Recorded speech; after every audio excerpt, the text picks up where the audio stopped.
2. Number 2. It's 100% better than what we've done before. And 100% more than we've got content we've created. New move as well.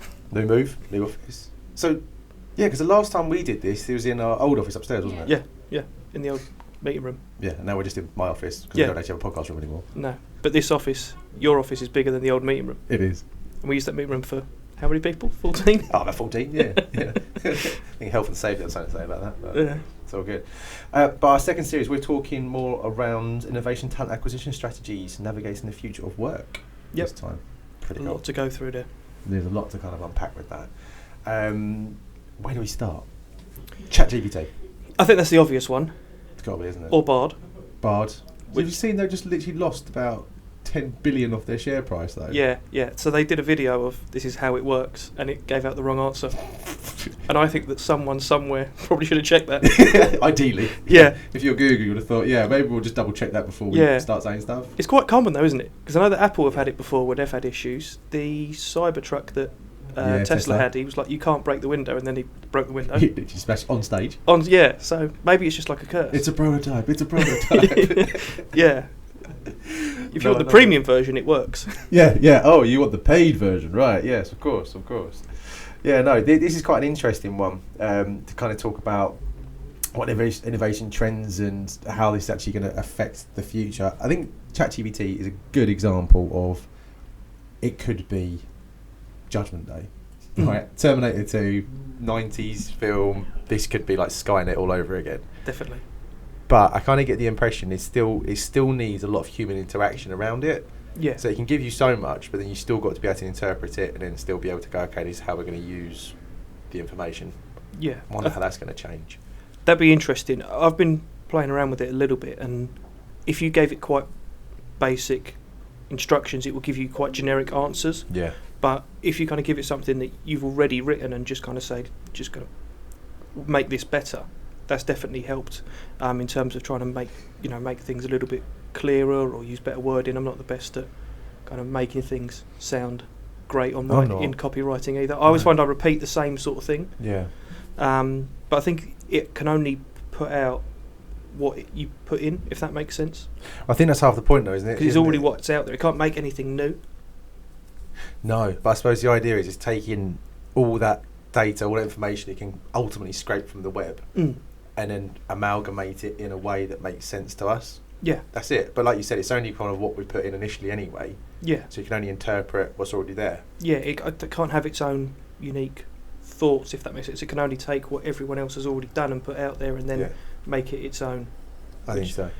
Did you see the David Guetta thing though? No.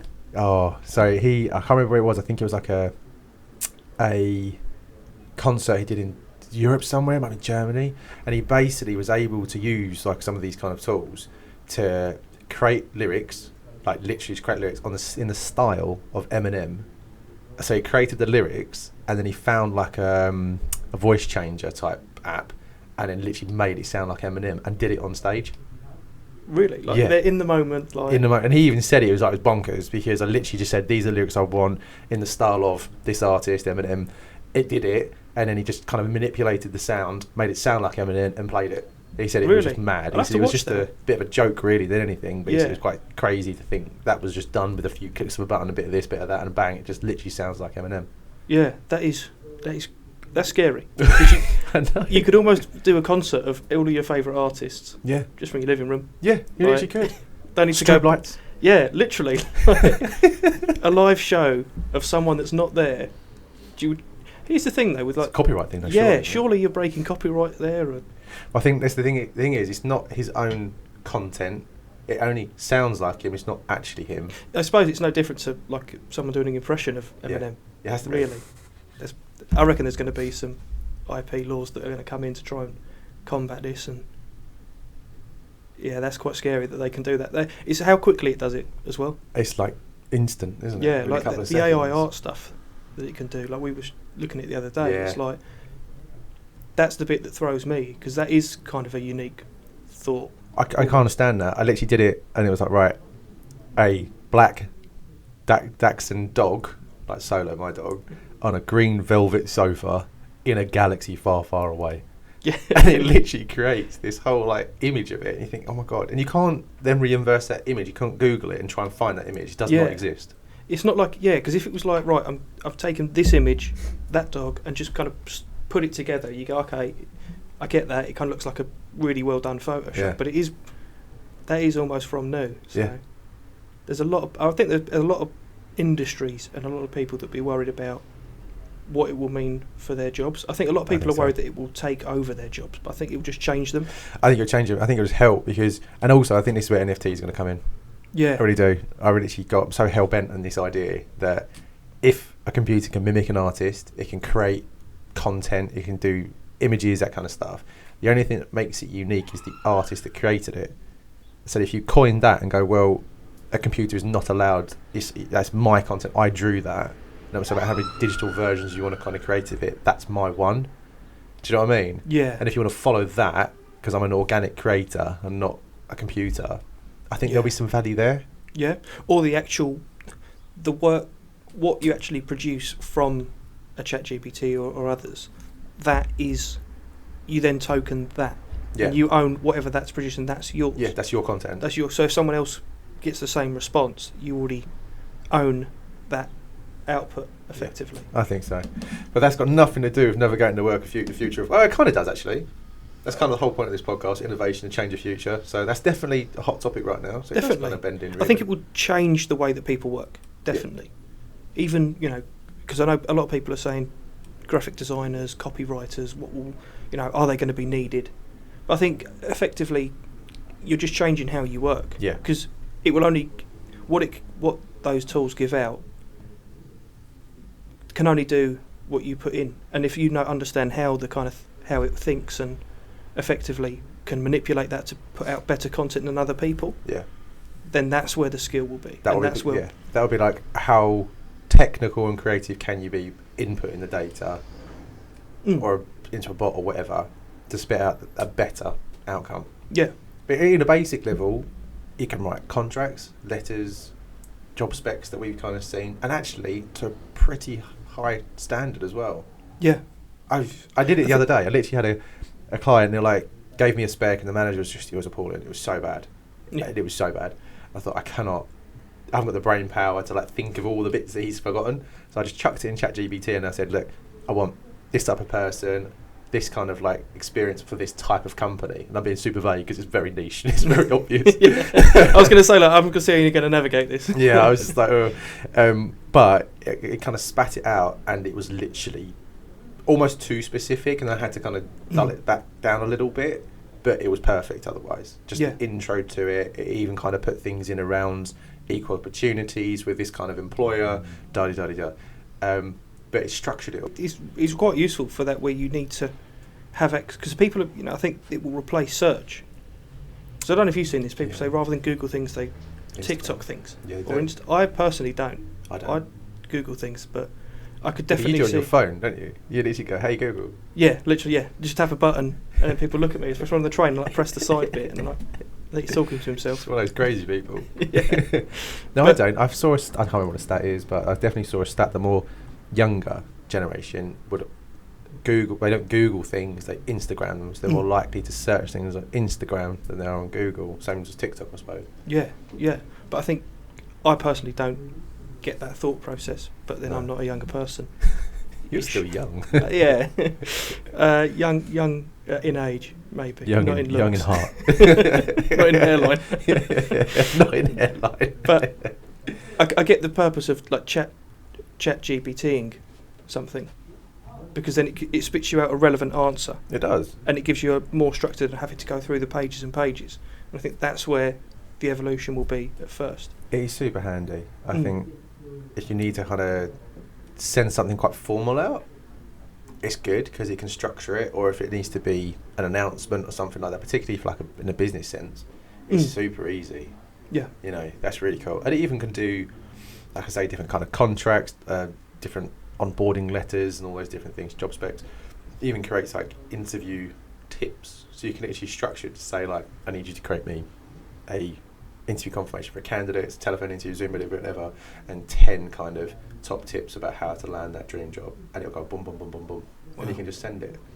And then the candidate's like, whoa, that's super crazy. You can still got to tweak it or whatever. Yeah. But it's definitely a thing for us to be thinking about. And I think, funny enough, so that's one thing.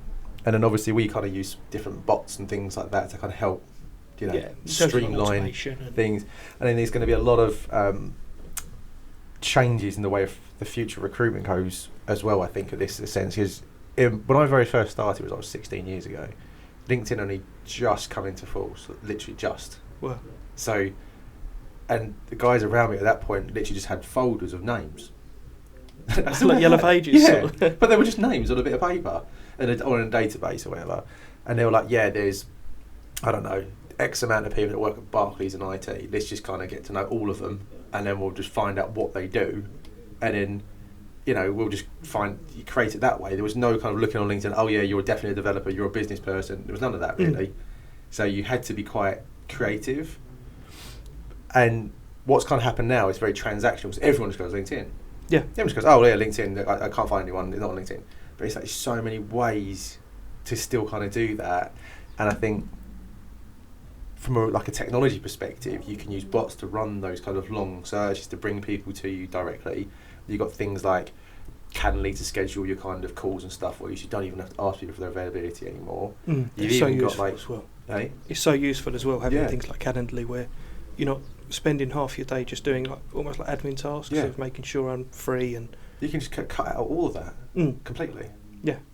And then you kind of got the data right as well, segmentation of actual data, how to use even email marketing campaigns, even though they're older technology, they're so intelligent now around the tracking of it and how you can almost pin someone's IP and then use it. But then I was just speaking to Pete the other day, and he was saying that Google actually changed their analytics anyway, so that doesn't happen anymore. You actually have to opt in for your date for any tracking to be tracked.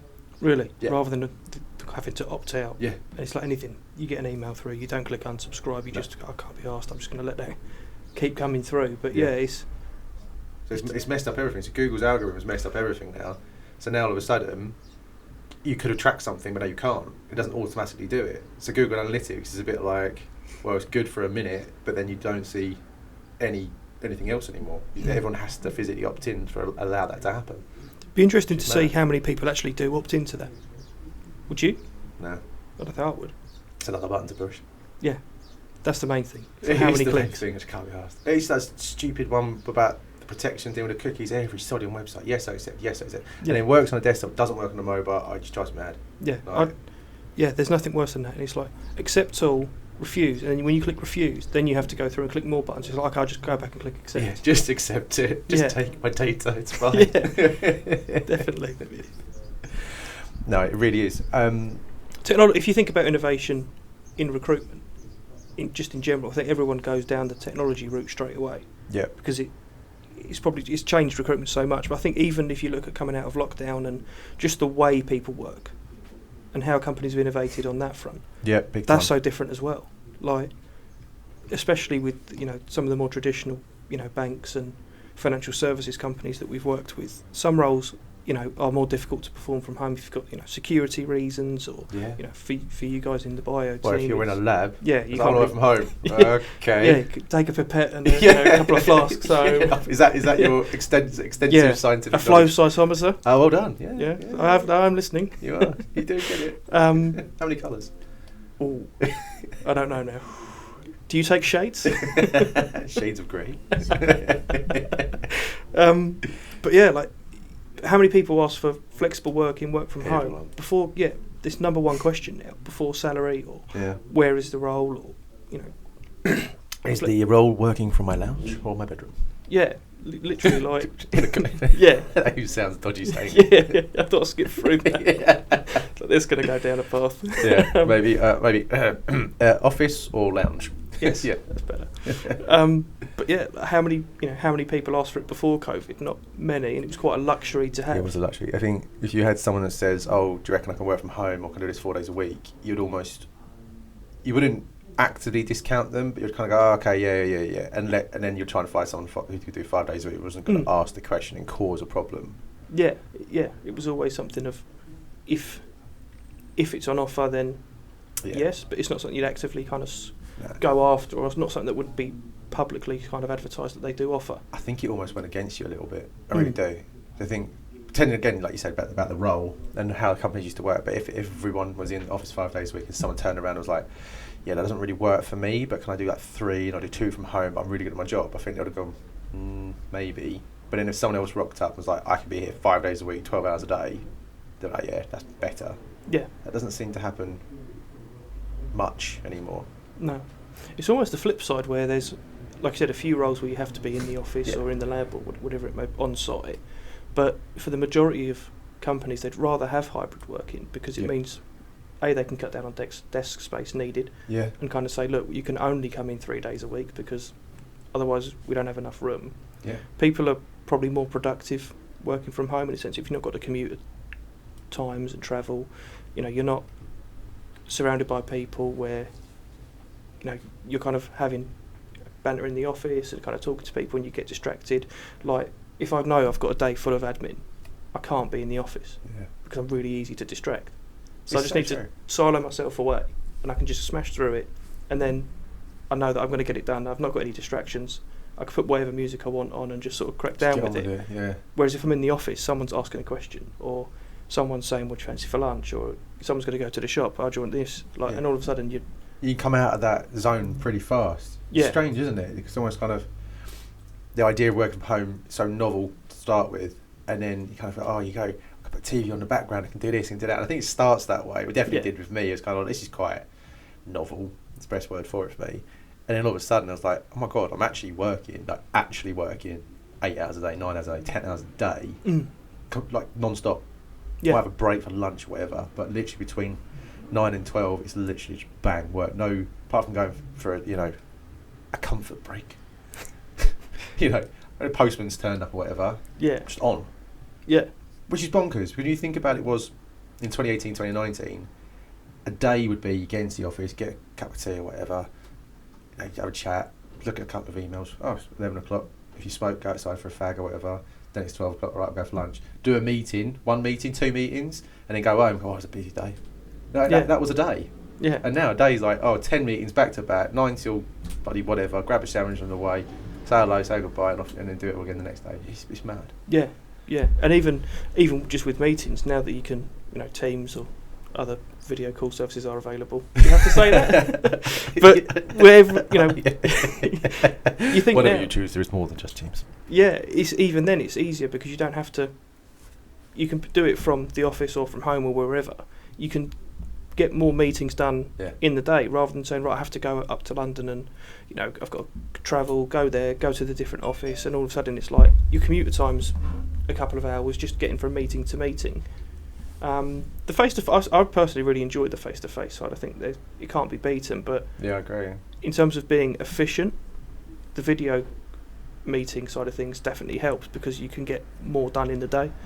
The only thing I find with the doing it virtually, or even like things like Teams and stuff, is you can't just go over to someone and just say, oh, would you mind sorting this out, or just give them a quick call. It's almost rude to call someone on the spot now. It's almost like you have to Teams them or Slack them, whatever, to ask them, are you free? Do you mind if I call you? Yeah. It's like if you were in the office, you wouldn't email. I wouldn't email and say, "Hey, is it right if I just knock on your door to have a quick chat about something?" Would it mind if I just come over to your desk and just ask you something? Yeah, you don't do that. Yeah, I'm so guessing some people do, but it's not the way I've ever worked. No, it's just easier to pick up the phone, walk over to someone, and go, "Hey, got this problem, or whatever. Can you help?" Yeah. Now all of a sudden it's like, yeah, can we book a call? And they turn around and go, I'm so busy, can we speak on like the 20th of Never 2020 so-and-so, and then what was it we need to talk about? I was like, I can't remember now. Yeah. Like there's so much goes on. Yeah, no, exactly. Which is probably good in a way, because there's probably things that aren't as urgent. Yeah, true. That get put to the wayside, and if they don't need to be brought up, they don't need to be brought up. But like you said, if they're things that are pressing, it's not as easy to just ask that quick question, or I know companies are trying to do it, and some are probably having some good success with it, but I think it's hard to build that company culture when you're entirely remote. Definitely. I don't even know how you do it really successfully. Because if you're working with other people, that's the point. is that there are other human beings, you're in an environment, you're going through things together. And all right, you could argue there's enough technology around your phone, a computer, a laptop, Teams, Zoom, whatever. It's not the same. It's not the same as actually going, right, let's all get together for lunch and we'll sit around just shooting the breeze or whatever, and then not talking about work. Because how much work is done by not working sometimes with your the colleagues and co-workers and that kind of stuff. It's got to be a fair amount of that. And that's really what keeps people engaged a lot of the time, is the people. You know what I mean? If you work with a lot of very not nice people and you're working remotely, you're going to do a good job, you might get paid well, whatever, but they'll come to a point where you go, meh, like, this is all great, but it's just boring. It's quite draining. Yeah. Like work, you know, I can only imagine. We're working hard. No, but if you're kind of working with people that aren't engaged, yeah, they're not, you know... Or just siloed. Yeah, that's probably a better way to word it. Yeah. You're just completely siloed, kind of on your own a little bit. So you can get your work done and, like you said, do all the right things, but where's that support? Just, you know, it's like when you've had a really hectic day and things have gone to mush. Yeah. Sometimes you get just a rant as well, and just get it out and just get it out there. Whereas if you're working remotely and you're not as engaged with the team, how possible is that? I don't know. And I think this kind of comes down into, like, how do you analyse all this stuff, and how then is technology going to help that? It just feels to me that it's just going to be even more monitored. Monitored even more. You know, like literally from applying to jobs and like your performance reviews and stuff like that. It's got nothing to do with how you're getting on. It's just like, well, here's output. Like, this is how you're kind of like on a scale kind of doing, if that's the kind of way it will go. It just seems a bit much. It needs to kind of find an equilibrium. It needs to find a balance of like, how can technology enable and work alongside people? Because I think everyone gets super, super fearful of anything new, thinking it's going to take over the world, which is literally going to be Terminator 2, Judgment Day, Skynet, John Connor. Do you know what I mean? Like, but it doesn't actually ever work that way. Internet's a pretty good example of going from nothing to having the internet. It literally runs. It's everywhere, but it hasn't taken over. No, not properly. Not yet. Not yet. It's definitely. It hasn't. Yeah, it hasn't taken over. It hasn't. There's jobs that still exist. Yeah. It hasn't fully taken over everything, but it's how can you enable that to help you do your job better, or how can, in some cases, how can you adapt with technology to keep up?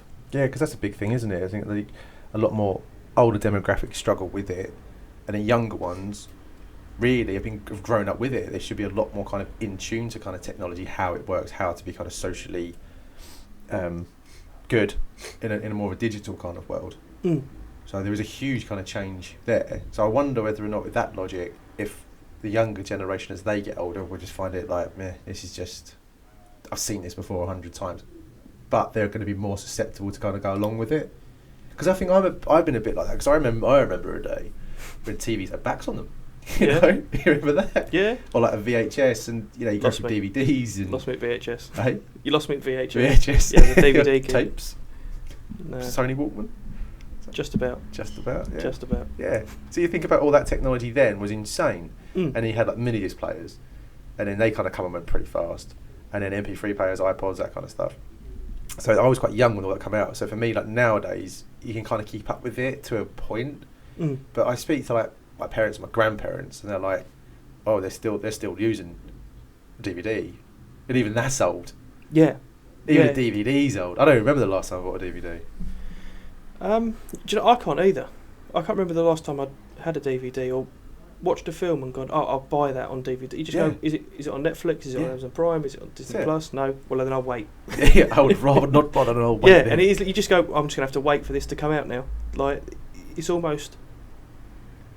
Obviously, they're still selling DVDs and they must do well. But yeah, I don't think there is a time where you get to a point where the generations can't adapt as quickly. Yeah. In a sense of, you know, even if you think about the augmented reality, that's kind of like Meta and all this kind of stuff. Yeah, and the kind of Meta where you don't have an office space, you kind of put a headset on and you're in the office virtually, and that's okay. So even that would blow that would blow my mind a little bit. Yeah. To kind of go, I don't understand the necessity for it though. Why do I need to wear a headset to go to work? Just so I can have Avatar and just play that film Ready Player One. Yeah, that's immediately what I thought, which is pretty cool. That's but it's cool when you're watching Ready Player One. It's not cool when you're working on a spreadsheet. No. And you've got this bloody headset on, working on a spreadsheet virtually. Yeah. I think the idea... I struggle with it physically. Yeah. Like, I get the premise of you can have you can have an office where you can speak to people and it feels like you're there. Yeah. But you're not. You are just wearing a headset. You are literally just wearing a headset. And you still got to take it off and go with real life. Yeah. So, I don't know. I'm sure Mark Zuckerberg's got an idea. But he must have an idea. Who knows? Who knows? But I suppose this, as this kind of continues, how on earth do you kind of have an engaged kind of workforce through all this technology? How do you kind of find stuff or technology that actually enables you to do a better job more efficiently, keep the culture, keep the engagement, and all the things you need to do as a business as well? Because I find it can be too overwhelming, having a million logins to things, and this does this. There's never, I don't think they really exist yet about one system that does a bit of everything. That would be incredible, but I don't even know how you would even start with something like that. It's always something niche. It's always something specific to that particular need. So it's almost like you need to always be thinking, right, for our game, I suppose, how do I find and engage candidates super quick? How do I ensure that I'm organised enough so I can kind of contact them all, qualify them, that kind of stuff? How do I ensure it's all formatted kind of correctly and it works really well? Run them through an interview process, help them prep, give them the best advice there, and then think about any sort of counter offers, contractual agreements, etc., etc. There's technology that does probably all 5 of those elements, but it's not a system that does it. But yeah. No, in one place that's easily trackable. Yeah, definitely. Because there's so many things where you go, this system does this really well, but it doesn't talk to this system that does this really well that we've already got. Yeah. And then there's, just trying to make it all come together. Yeah, I think that would be the big thing. So you start, because loads of this exists, right, already. It's already out there. This is not new. You can find systems that go through unconscious bias, and they kind of remove the ideas of, you don't need to know people's names, where they've actually been. You just kind of get their actual just experience, and the engagement you get when you see the person. I think that still honestly works to a degree, because if I still believe that if you are biased in any way, shape or form, a bit of paper will only get you so far. And then if you see the individual anyway, you're still going to have that bias. You might have a different tone to it because you think, okay, I'll give it a chance. But then you're just assuming the person's going to give them a chance. Yeah. And I would argue that if someone doesn't want to interview someone because of that unconscious bias, they're probably not going to change their views when they meet them in person. They're probably already quite close-minded. I think so. I get that impression. Not every time, but I'm sure that is definitely something. But there are systems that do that really, really well. We use systems for like applicant tracking systems that are awesome, but then they try to hook into other things. It just doesn't work, or they need APIs and different pieces of software to do things really well, and then it gets a bit clunky and a bit kind of obscure, and then you need a whole team of developers in to kind of sort it out. It's quite overwhelming as a human to kind of like figure out what are the right tools, what's the right technology to use that is efficient and actually kind of ironclad without having people making sure it actually works all right. Definitely. Especially if you're a startup as well, and you're kind of going, right, I need to build out an entire company. It's so overwhelming to say, in terms of attracting talent, retaining talent, how do I actually go around doing that? What tools do I need? Because you could go to one of these, an ATS is probably one of the first things you'd kind of look at. Yeah. But then it's kind of, okay, how many ATSs are there out there? So many. How many do we use? How many of them are fantastic? There's a few. How many of them are really not great? Most of them. Then they're clunky, they don't work properly. Yeah. And the commercial terms are always just rubbish. And I kind of half get it, because they kind of think, well, we need the money to keep innovating, keep changing, keep learning. But it's like, why do we need 1,000 different companies doing the same thing? Why can't we just have a few that really kind of get it? I don't know. I think I just like to make it easier. That's really it. Yeah. But from a human level, I think the one thing that we spoke about before, even when we started this year, is that you still have to have human relationships. Oh, definitely. Because I think all this technology is wonderful in a world that is growing, and it's growing quickly, and the demand's massive.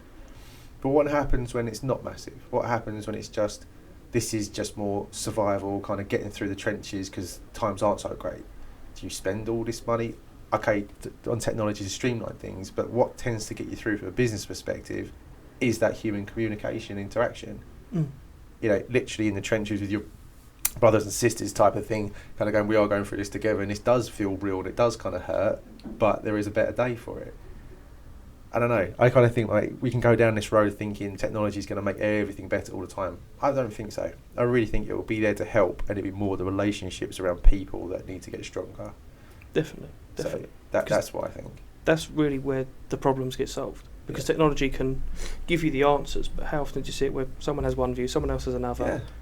They're all doing their own things, whereas if you actually just get people together and pull together and use that technology to help you make those decisions, that's what will allow the businesses to grow and to survive in some cases. I think so. I spoke about this with Soraya on this, the innovation or the trends for 2023 in terms of recruitment. We said that we kind of had all these different trends, and I think the one thing that stood out was just communication.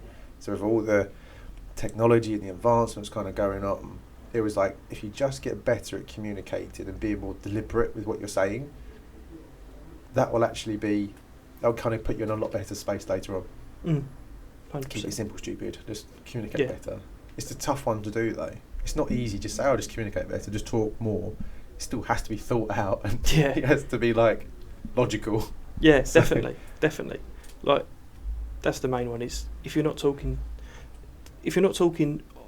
with what you need to get sorted as well. I think there's a lot of talk that happens around everything else, but the actual issue that you try and do. And to be honest, we're quite known for this when we have our kind of brainstorms as a business, because everyone gets involved in decisions as well, but it's like they're brilliant times. It's great, but what we always find is like, right, this is the issue, and then we come up with 7 ideas around that are really interesting, really awesome, and then the actual issue that we come together just didn't really get spoken about. Yeah, it's true. So it's about trying to stick to it, and like you said, just kind of keeping it to the point, keeping it about that, and then make sure that everyone who needs to be involved is involved. Yeah. Because there's a lot of times where it's like, oh, we're going to have this meeting, this conversation, but this person needs to sign it off. It's like, well, should they not be involved in this conversation then? Yeah, if we're having it, why are they not here then? Yeah. Yeah, no, I think so. I think that's definitely... It just works better with many minds. And we've had... I remember a few of the kind of brainstorming sessions we get so much from it. And it might go off on a bit of a tangent. But that's the beauty of it. It's just, this is kind of the collective thoughts that's going on around this subject. It might not be specifically what you want to get out, but it does seem to work. Definitely. And letting everyone have a voice as well. Yeah. I think that says quite a lot as well. So I don't know if technology will change those types of things. No. I don't think it's going to be huge. I don't know if there's going to be much of innovation specifically on that, but what it might actually be able to offer, at least a platform to help. So things like the chatbots and stuff like that, like a ChatGPT, they might be able to give you the kind of answer to a point, but maybe that is where you start from, and that's where the collaboration is that you don't kind of look at it as, okay, that's 100% what we're doing and that's what we use. It could well be that's kind of the idea, that's the kind of what we can use our framework on, and now let's make it our own, make it properly unique. Definitely. I think that could be something. Because otherwise you should have loads of replicas. Yeah. If everyone's asking the same questions, getting the same responses. Stormtroopers. Literally. All of them. They were pretty cool. They were pretty cool. I think that's what I'm going to do a Star Wars reference every podcast. Yeah, there should be one. It should be like a spot the reference, like really, trying to make it as niche as possible. Yeah, we'll do that as a sweepstake. Let's speak to DeVrici on that one. I don't know if she'll be happy about that. Yeah. But either way, it's still going to be difficult to find people. That's for sure. I don't think that's really going to change much. No. Skilled people particularly is really, really tough. It is still very much is. And I think everyone can agree that's always going to be the challenge. Technology just needs to help either identify them quicker or be able to understand. I tell you what, it would be great if they could understand trends. I think LinkedIn are trying to do this. Understand trends of people when they are likely to move, and then almost have some sort of notification that kind of says to you, John's been here so and so, historically speaking, this is the kind of times he'll be looking to move, and it could be also because of inflation, economy, etc., etc. You could even kind of analyse the data of the business that they work at. Yeah, like the funding, the people, like what churn they've actually got. Even looking at CEOs, CFOs, and all the rest of it, they tend to do a lot of publications and speaking. Can you imagine if there was actually a system that could decipher all that kind of content and actually analyse the business and put a price on it? and go, based on all that content, everything they're putting out there, this company is on a scale 10 out of 10, 8 out of 10, 2 out of 10, whatever it may be, depending on their books, their finances, their C-suite, what they're actually saying, what they're putting out there in the market, and then how people are kind of coming and going through the organisation. How mad would that be? Yeah, because Glassdoor, I'm just immediately thinking, like, if you look how many people go on Glassdoor. I don't know, do they still go on Glassdoor or not? I think so. I think people still look at it. I don't think it has as much impact now. I don't know, yeah, I don't think so. But, whether it's Glassdoor or even if it's like, Google reviews or, TripAdvisor, if that's the sort of organisation they are as well, does it, that impact on how people see how that business is perceived? But almost like an employer rating. Yeah, that's what where I mean. It's like, because as I always say, That'd it's be like, cool, wouldn't it? Yeah, that would be really useful to have, and it gives a genuine answer to it as well, where it's not just. Because the only thing with Glassdoor that I find is like how many, if you've had a bad experience somewhere, you leave a comment. Yeah, I think you're more likely to get disgruntled people commenting on TripAdvisor, Trustpilot, Glassdoor, that kind of stuff, than the majority of people that have a good experience. Yeah. Because you just don't tend to do it as much. No, and I would argue that if you're, especially if you're working at a company and really enjoying it, you wouldn't leave a review until you'd left. In my mind. No, I've done it once. I did do it once about how good my old firm was at that time. But I've left it there, but I don't have that same view when I left. Yeah.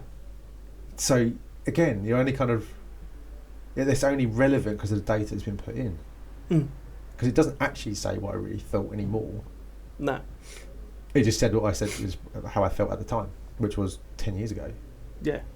And how relevant is that to someone that's going to, if someone's going to go there now? Yeah, exactly. Oh, mate, that's an idea.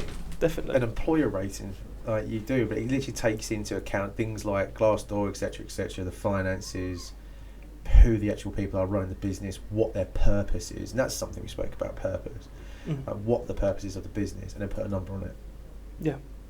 Take into account absolutely everything.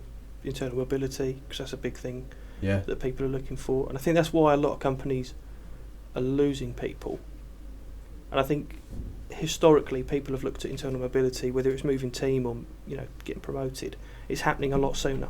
Yeah. You don't have to sit in a role for 2, 3, 4, 5 years and then get promoted. Maybe. Now people are going, I've been doing this role for a year, 18 months. What's next? Yeah, or what else? It might not be a vertical movement, mightn't it? It could be a horizontal one through the business. It still kind of has that progression. And that's an interesting one. I think that's something companies definitely need to be more susceptible to. Because I still think about this a lot. Because we're all humans, all born the same sort of way. We're all going to end the same sort of way to a degree. I can't believe for a minute that there aren't kind of different skill sets that are just transferable. It's almost like some people kind of go, oh, it's going to be a bit too hard for you. You go, you for real? Like, all the things I bring other than the actual skill for the job are valuable things. If you're a good team player, if you're actually kind of just a good human, you have good common sense, not just emotional intelligence, actual intelligence, but emotional intelligence. You can't train that kind of stuff, but you can train more technical kind of aspects of it if you want to. I think yeah, I think it's the want to. It is the want to actually train people, and I think take risks on people as well sometimes. Yeah, I know there's I don't know if you've seen it on LinkedIn, but if you make a decision, it has to be 100% yes. Yeah, which I do get, and I do agree with to a point. But if you're looking at, especially kind of more junior roles, where really, if someone's coming straight out of university or college or an apprenticeship, they haven't got a lot of life experience, but definitely not a lot of work experience in most cases. Yeah. So if they've got all the right attributes that you just kind of spoke about there, you can train the rest of it. You can train the rest of it, and it might take longer. Yeah. But you've got one person that's probably going to stay with the organisation for longer because they've had that investment in them and they felt like they've got that structure. I think so. You're gonna, I think that's what Sarah said it on this podcast the other day as well. You hire for will over skill. That's it. And I was looking at some of these kind of stats that we've been thrown here around how technology needs to improve and how it's going to improve recruitment technology. 68% of recruiters agree that the best way to improve recruiting performance over the next 5 years is to invest in new recruiting technology. I'm 50-50 on this because I personally believe a lot of new recruiters coming through now haven't got a sodding clue how to do it manually.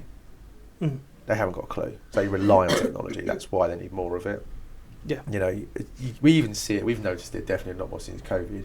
Time actually speaking to people has gone down a lot. It's still not bad, but it's still gone down a hell of a lot to what it was before COVID, and we was in upstairs and you was on the phone a lot of the day.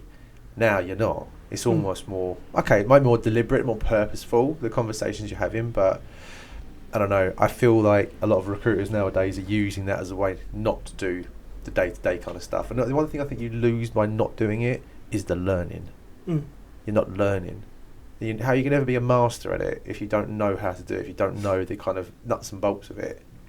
Yeah. You're going to be a drone. You're literally going to be a stormtrooper. That's what you'll be. Yeah, no, definitely. And I think if you rely on the technology too much, what happens if you're using, let's say you've got this system, it finds you candidates every time, but they say, right, okay, it's going to be $5,000 extra next year per person. Yeah. And you go, well, I can't afford that. What happens then? Or if it doesn't work, or you think of it like a trading floor almost, like if the technology on the trading floor goes down, how much money do they lose? Ridiculous amounts. But then they've got brokers that literally can get on the phone and make the deals happen manually. Well, they used to. Yeah. Maybe they can't as much anymore. But I think that's something, and that's something to think about as we kind of continue to keep relying on technology, is then how dependent are you to do things? Do you know what I mean? Like, I think there needs to be some manual processes, because otherwise, what is the point? What's the point going to work at all then? Yeah. May as well not bother. If we can literally get computers to do all things for us, what's the point waking up and doing your 40 hours a week and paying your tax and the rest of it if you can get technology to do it for you? Yeah, no, exactly. It doesn't seem, you'll literally be a slave to it. They will own us, it will be Skynet. That's what will happen. I was thinking more Wall-E there. Or more Matrix. Different sort of films there. Yeah, we threw out a couple there. People are like, what are you talking about? Yeah. It's an interesting one. Definitely. And I think there's new systems will come and they will go as well. Yeah, because I think as well a lot of it is the latest craze at the moment. Yep. But then after a while they go, oh, actually, there's a different way of doing this. Some will stick, some won't. I mean, I think it was Elliot in the office. All those years ago, this internet thing, it will never last. Yeah, head of sales. Yeah, head of sales. What a title! But yeah, this whole internet thing, it will never last. Yeah. But then now you look at advertising and how much of it is in magazines and how much of it is digital. How many emails do you get a day though? How much junk do you get a day? What work email or both? Just both. Probably 200 emails a day. Yeah. Jesus. Yeah, I probably across my work email and then my own personal emails. Yeah, I probably get. I've had 100 today. Yeah. And then that's not even your personal one as well. That is a personal one as well. Because you think every time you go into the clothes store or buy this, buy that, how many times do you get give us your email for the digital receipt, and then it's. By the time you've left the shop, you've had 3 emails. Sometimes I personally think that sometimes you can get overboard it though. Yeah. Where it's too much automation. Where it's like I get emails saying you would like this. It's like I know I've just bought it. I've just walked out the shop. That's why I like it. That's what I bought 2 seconds ago. And then a day later you get an email saying you might want to buy this. It's like it's probably quite difficult, right? Because it's probably sending that generic thing to tens and probably hundreds of thousands of people. Yeah, I just don't. I agree with you. I just don't like the idea that I don't know. It's losing a lot of the human touch. And I think every day that goes past, it seems to lose more and more. It's not even going to a restaurant. Do you still tip your waiter just to kind of go, put it on the app, and then the little robot comes around and serves you dinner? And it's like, why are you here? Yeah, yeah. What tip? What for? Yeah, that's an interesting one as well. Like, how, what have you actually done? Yeah, they'll go, the chef, the physical chef that still has to cook. You mean? Yeah, they don't get the tip. No. So. Unless they share it, I suppose. But yeah, I don't know. I think technology's great. It needs to kind of work in harmony and things. But I think the moral for me is really you still got to find your own worth in it. That is really it. It's not a fighting game, but it's just trying to make it work for you and still having your own value. Yeah. I think that's really kind of what it boils down to. And I still don't think it will beat good old-fashioned relationships. No. I think from a business perspective, though, it can definitely help with typical things that happen in an organisation, right? So it could be, like I said, different announcements or trends, or if you're trying to be more conscious around your hiring or sustainability. I think there's a lot of technology can help with that. But same difference, you've still got to be able to communicate it, you've still got to get people on board with it. You can't just ping a load of emails and go, this is what we're doing. And then I've got some reporting, it'll tell me if you're actually engaged or not. So you've got to work with it, you've got to still kind of put your 2p in and actually make it work, because it's only as good as what you put in. So that's it. Yeah. There's your moral, there's your innovation. Work with the technology. Work with it. And you get out what you put in. Yeah. And so will ChatGPT. Yeah. and other bots like it. Yeah, but not bad. but not bad. Not yet. I think that's a wrap, mate. I think that's a lot. There's a lot to go through there. Like I said, there's so much technology out there. It's just finding what works best for you and your business and what you need. Yeah. And not getting kind of lost in the noise. Lost in the dial-up sound that doesn't exist in the 90s.